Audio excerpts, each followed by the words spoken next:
नमस्कार, आप देख रहे हैं INS 24 न्यूज़। मैं इस वक्त पूर्वी चंपारण जिले के पुलिस मुख्यालय में मौजूद हूं। यहां बिहार पुलिस मेंस एसोसिएशन का चुनाव होना था। 16 तारीख को जो चुनाव संपन्न हुआ है, मतगणना को लेके काफ़ी कुछ हो हल्ला हुआ है। यहां पे मतगणना से संबंधित कई तरह की धांधली के आरोप लगे हैं। अभी हमारे साथ ललन पासवान जी हैं, इनसे जानते हैं, समझते हैं, पूरा मामला समझने का प्रयास करते हैं। आखिर इस चुनाव प्रक्रिया में क्या कुछ हुआ है, ये क्या कुछ कहना चाहते हैं, क्या कुछ इनके आरोप हैं, हम इन्हीं से बात करते हैं। सर, क्या कुछ मामला हुआ है? ऐसा है कि 16 तारीख को मतगणना हुआ, चुनाव हुआ। हाँ, चुनाव हुआ जी। उसके बाद उसी रात्रि में गिनती कराने का प्रावधान है। चुनाव पदाधिकारी, पर्यवेक्षक, सारे लोगों ने बताया कि 2-3 घंटे के बाद जो है काउंटिंग कर दिया जाएगा। जी। लेकिन उन लोगों के द्वारा इस बात को टाल मटोल किया गया कि सुबह में करेंगे और अभी संपन्न कराना उचित नहीं है। चूँकि थके मांदे हैं जी।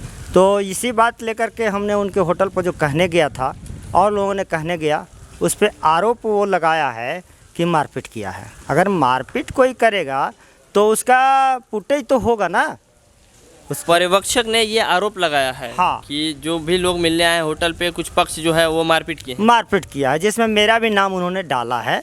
यानी कि आपके ऊपर आरोप लगा है, हाँ, कि आपने मारपीट की है। और व्यक्ति है और मेरे ऊपर भी आरोप लगाया है। जबकि बात ऐसी है कि आप पर्यवेक्षक हो, चुनाव पदाधिकारी हो, आपने जब टाइम दिया, नियम है वोटिंग का गिनती कराने का, तो आप फिर गिनती नहीं करा करके ये आप आरोप लगा रहे हो कि मारपीट किया है। अगर आपके साथ मारपीट हुई है तो उसका CCTV फुटेज होनी चाहिए ना जी। आपके यहाँ तो जा सकता है लोग कि आप वोटिंग कराए हो तो आप गिनती कराओ।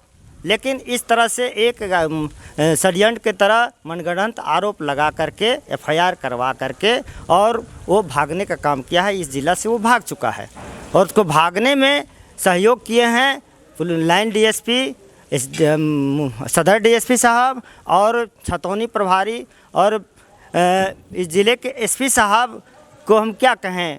जब वो ज़िले के कप्तान हैं तो सारी गतिविधि जब उनको जानकारी थी तो फिर उनसे जब मिला 17 तारीख को चुनाव पदाधिकारी पर्यवेक्षक कि इस पर क्या होना चाहिए, उन्होंने जब गलत सलत लिख के दिया तो उसका जांच पहले करवाना चाहिए ना।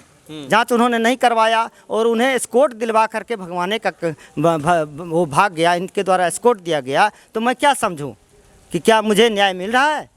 मैं ये बहुत अहम बात ये कह रहे हैं कि जिला कप्तान जो होते हैं, जो SP साहब होते हैं, उनके देख रेख में ये पूरा चुनावी प्रक्रिया होता है। क्योंकि चुनाव जब जहाँ भी देश में होता है तो कुछ ऊंच नीच सुनने को मिलता है, लेकिन एक पुलिस मुख्यालय के अंदर में मेंस एसोसिएशन का ये चुनाव होना था और इस चुनाव में इस प्रकार से जो कार्य हो रहे हैं, कहीं ना कहीं संदेह के घेरे में है।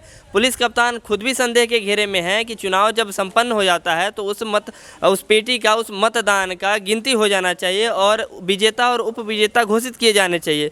तो आपने लिखित आवेदन दिया है SP साहब को या अपने वरीय पदाधिकारी को कि इस तरह का मामला है, हमारे ऊपर अनर्गल आरोप लगे हैं, जांच करवाया जाए?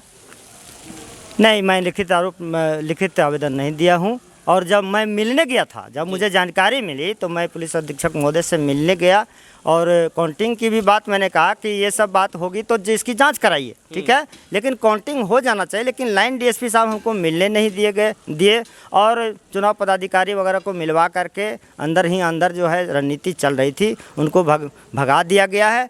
और जब मुझे पता चला कि वो ज़िला छोड़ के भागने वाले हैं तो मैंने फिर उनको कहने जा रहा था तो देखा कि छतौनी थाना में वो लोग जमे हुए हैं और मैंने जब उनको रोक के कहने जा रहा था कि आप गिनती कराओ उसके बाद आप जाओ, तो वो तेज़ गति में निकल गए पर्यवेक्षक और चुनाव पदाधिकारी को मैं रोक पाया। ठीक है कि आप क्यों भाग रहे हो, गिनती करा दो। जो न्यूट्रल जिसकी जीत हो रही है, जिसकी हार होगी, आप तो क्लियर करके तो जाओ।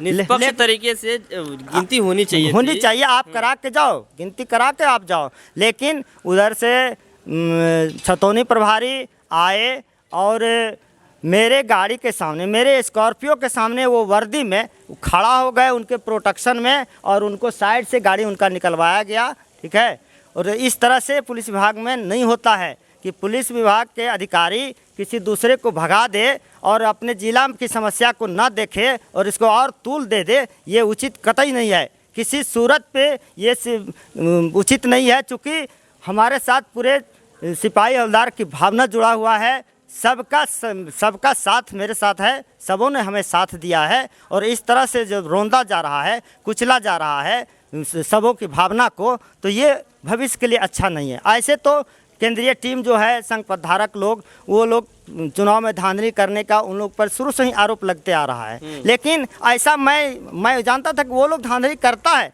लेकिन ये कभी नहीं सुना था कि पदाधिकारी भी इस बार मिल जाएंगे और मिल करके दोनों मिल करके सहयोग करेंगे और हम लोग को इस तरह से मैंने अपने अधिकार से वंचित करेंगे। यही मेरा कहना है। देखिए, बहुत बड़ी बात है, लोकतंत्र में इस तरह तो बिल्कुल नहीं होना चाहिए, चाहे आम जनता का बात हो या फिर जो रक्षक हैं, जो देश के लोगों के रक्षक हैं, अगर उनके साथ ही अन्याय होता है तो ये बहुत सोचनीय विचारणीय बात है। चूँकि ये कह रहे हैं कि पर्यवेक्षक जो थे चुनाव से संबंधित, जो चुनाव करवाने आए थे, उनको यहाँ के अधिकारी ने ही मिलकर भगाया है। एक प्रमुख बात जो सामने निकल के आ रही है वो ये कि छतौनी थाना अध्यक्ष जो हैं वो भी इस घटना में संलिप्त है। हमारे चैनल के पास भी एक वीडियो है, आप इसके बाद तुरंत मैं आपको दिखाऊंगा उस वीडियो को, जिसमें किस तरह से इनकी गाड़ी को थाना अध्यक्ष महोदय के जरिए घेरा जा रहा है और उसमें साफ शब्दों में सुनाई दे रहा है, सारी चीज़ें बात समझ में आ रही है। आप खुद देखेंगे, आपको समझ में आ जाएगा। वो गया था केस करने के लिए, केस करने किसे के लिए भगाया इंस्पेक्टर साहब अभी, ठीक है। चलिए, केस करने किसे के लिए भगाया इंस्पेक्टर साहब अभी, ठीक है। चलिए, आगे की रणनीति आपकी क्या है, क्या संदेह है आपको? मुझे संदेह है जो शस्त्रागार में यानी मैगजीन में जो मतपेटी रखा हुआ है जी, उसको यहाँ से हटाया भी जा सकता है, क्योंकि पटना कई बार कहीं किसी जगह से मंगवा करके वहीं पर रिजल्ट दे दिया जाता है।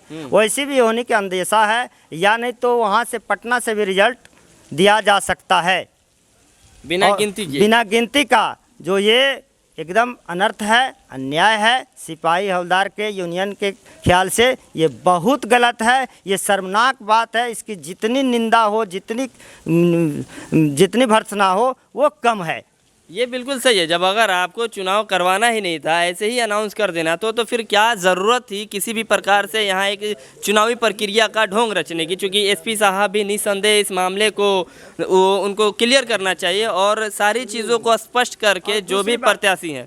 जी, दूसरी बात ये है, जब मेरे ऊपर झूठा इल्ज़ाम लगा के एफआईआर किया गया तो छतौनी प्रभारी को मैंने कहा कि आप मेरा भी एफआईआर लो, तो उन्होंने कहा कि आप एसपी साहब से ऑर्डर कराओ। अरे आप बिना मैंने एफआईआर कराने के लिए जब मैं जाऊं तो मैं ऑर्डर लेके आऊं, ठीक है।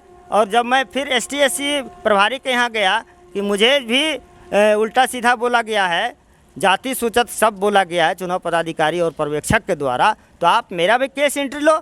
लेकिन उन्होंने कहा कि एसपी साहब से ऑर्डर लीजिए, आप ऐसे हम केस नहीं ले सकते हैं। यानी कि आप कह रहे हैं कि जो छतौनी थाना प्रभारी हैं वो पूरे तरीके से संलिप्त हैं? संलिप्त हैं, बिल्कुल संलिप्त हैं। अब किस हैसियत से वो संलिप्त है, किस लोभ में संलिप्त हैं, ये वो जाने, लेकिन संलिप्त हैं। चूँकि आप वीडियो देख सकते हैं कि वो किस तरह से मेरे गाड़ी को रोक रहे हैं। वीडियो हमारे चैनल तक भी पहुँचा है, जो वीडियो की आप बात कर रहे हैं। तो अभी आगे की रणनीति क्या है? आगे की रणनीति मेरा मांग यही है कि गिनती कराया जाए, निष्पक्ष गिनती करा करके जो जीतने वाले हैं, जो जीतेंगे उनके नज़र में, ठीक है, निष्पक्ष चुनाव गिनती में उनको रिजल्ट दिया जाए। सारे पुलिस वालों का यही मांग है, यही होता रहा है, कभी भी यही हुआ है कि आप जब वोटिंग होती है तो उसकी गिनती भी होती है। वहाँ साहब वोटिंग हुई या गिनती नहीं हुई, आप चल दिए, ऐसा कहीं हुआ है? यहाँ तो आम चुनाव भी हुआ,